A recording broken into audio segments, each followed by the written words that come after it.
Olá, sejam bem-vindos a mais uma aula de química. Hoje a gente vai falar sobre o modelo atômico de Rutherford.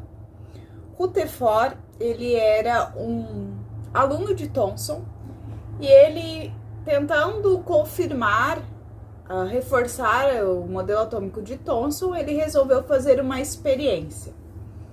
Ele pegou uma caixa de chumbo, colocou uma substância que emitisse partículas alfa e essas partículas teriam que atravessar uma lâmina de ouro. Segundo Thomson, se a matéria era uma massa homogênea, neutra, essas partículas alfas iam bater na lâmina de ouro e iam voltar. Assim como quando a gente joga uma bola numa parede, essa bola volta, porque tem matéria em todos os pontos. Porém, não foi isso que Rutherford concluiu com seu experimento. E ele ficou muito surpreso quando ele viu que dessas partículas, a maioria atravessava a lâmina de ouro. Algumas voltavam e algumas desviavam a sua trajetória, mas pouquíssimas voltavam. A maioria passava. Se a maioria das partículas passava, o que ele concluiu? Ele concluiu que o átomo, em sua maioria, ela é de espaços vazios e não de matéria. Partindo disso, então, ele imaginou um átomo. Eu gosto de fazer a comparação do campo de futebol. Imaginem um campo de futebol. Futebol profissional. Aqueles campos bem grandes. O átomo seria um campo de futebol, onde a bola estaria no meio do campo. Ela seria pequena, mas muito pesada. Imaginem uma bola de chumbo no meio do campo de futebol. Esse é o tamanho do núcleo, que é onde realmente tem massa, em relação a todo o átomo, todo o resto do átomo. Sendo que, além do núcleo, onde há prótons e nêutrons, a gente tem os elétrons. E qual o tamanho desses elétrons neste campo de futebol? Os elétrons estariam como se fossem grãos de areia no campo de futebol. Essa é a analogia do átomo de Rutherford. O átomo, em sua maioria, é composto por espaços vazios, possui um núcleo pesado, mas muito pequeno em relação ao tamanho do átomo, e os elétrons são muito menores, sendo possível a gente desconsiderar o tamanho deste elétron em relação ao átomo.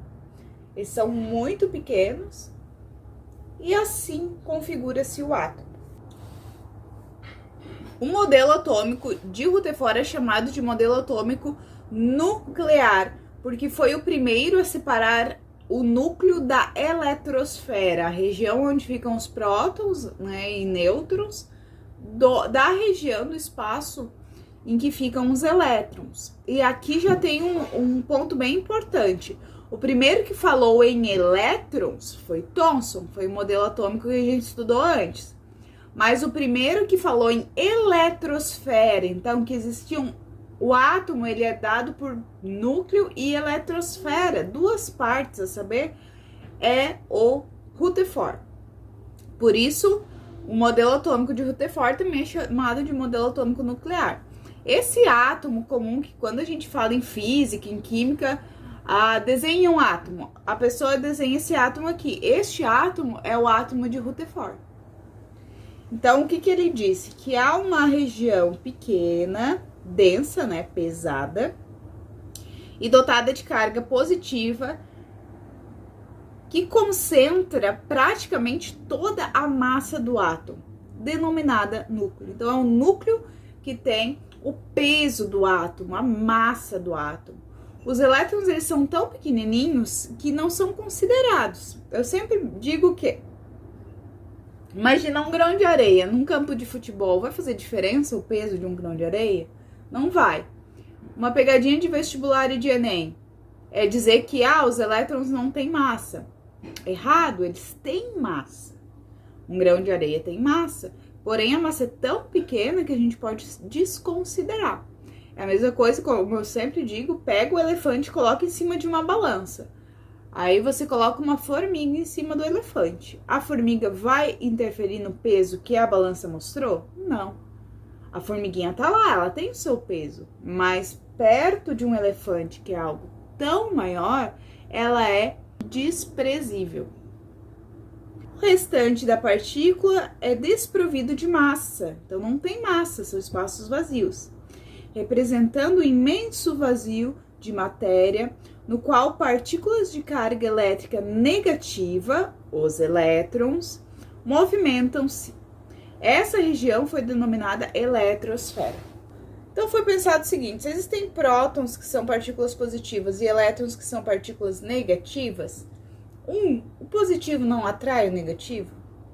O que acontece num átomo que faz com que as cargas opostas não se atraiam? Então, Rutherford propôs que os elétrons eles estão em órbita em volta deste núcleo. Assim como os planetas estão em órbita, eles têm a sua trajetória sempre a mesma. Quando em órbita, a mesma ideia os elétrons. Então, por eles estarem em órbita, eles mantêm a sua trajetória sempre a mesma. Os nêutrons, quem descobriu foi Chadwick. Só que ninguém nunca fala dele, você nunca vai ver ele em questão de vestibular, mas é só uma informação mesmo, que foi ele que descobriu os nêutrons, porque ninguém fala sobre isso. Todas as teorias, elas tiveram erros e por isso que vieram novas teorias para resolver esses erros, dar uma solução, né? Então, aqui no caso de Rutherford, qual era o erro do modelo atômico dele? Então, de acordo com a física clássica, o modelo de Rutherford ele é improvável. Por quê? Pois se uma partícula de carga elétrica negativa, de massa tão pequenininha, porque lembram que um elétron é como se fosse um grão de areia, muito menor que os prótons, que são, né, que é aquela bola de futebol. Então, se essas partículas de carga negativa girassem em torno de uma região de massa muito maior e dotada de carga elétrica positiva, no caso o núcleo, a tendência seria de ela perder energia cinética é energia do movimento, então ela ia perdendo energia cinética e ia cair no interior do núcleo. Isso porque cargas elétricas em movimento e submetidas à força de atração irradiam energia. O resultado seria então uma diminuição da velocidade do elétron, que terminaria por cair no núcleo e o átomo ia se desfazer. Essas representações que se fazem de um átomo, elas são didáticas, mas elas são muito erradas. Por exemplo, aqui, ó, tá vendo que o tamanho do elétron é um pouco menor só que o tamanho do núcleo? Então, na prática, o elétron é muito menor que o núcleo, né? Pega um grão de areia e pega uma bola de futebol, não é muito menor um grão de areia? Então, essa seria a proporção adequada.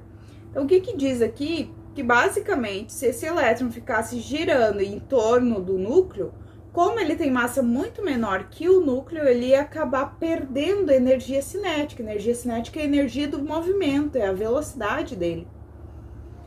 E ia, uma hora, ser sim atraído, cair no núcleo. E aí ficou essa questão. Então, uma questão aí que não foi resolvida.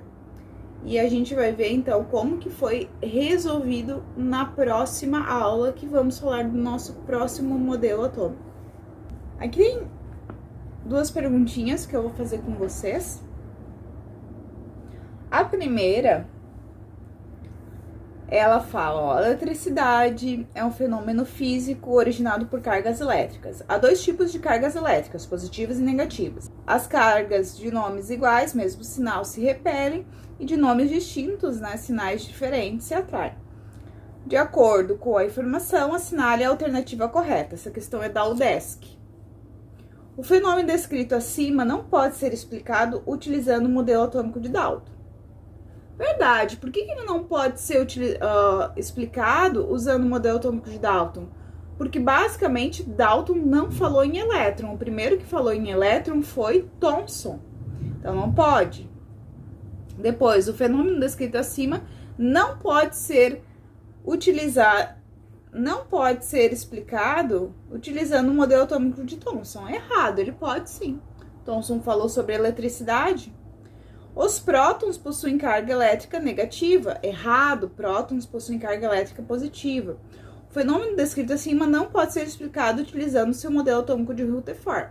Pode, Rutherford também falava sobre elétrons. Os elétrons possuem carga elétrica positiva. Errado também, elétrons, carga elétrica negativa. Depois aqui diz assim: Rutherford utilizou as partículas alfa em seus experimentos de bombardeamento de folhas de metais. Considerando que a espessura dessas folhas era bem pequena, em sua opinião, o que permitiu que a maior parte das partículas alfa passassem pela folha sem sofrer qualquer desvio? Então, o principal motivo pelas partículas passarem pela folha de ouro sem sofrer desvio é que os átomos, eles são compostos, na sua maioria, por espaços vazios. Se ele tivesse pego uma lâmina grossa, o que eu ia ter? Eu ia ter uma sobreposição de átomos. Então, por exemplo, uma folha de caderno tem uma espessura fina. Agora, várias folhas de caderno, um livro com várias folhas, ele já tem uma outra espessura. Então, é a mesma ideia. Como ele pegou uma folha muito fina, então ele tinha praticamente só uma camada ali de átomos, né? Essa era a intenção de pegar uma lâmina fina.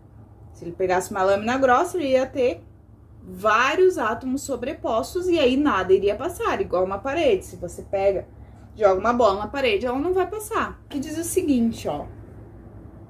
Que em seus estudos, o Rutherford percebeu que a região do núcleo apresentava uma densidade tão alta, né? Então, peso, uma massa muito alta, que a quantidade de partículas positivas, os prótons, não seriam suficiente para compor a massa do núcleo, a massa nuclear.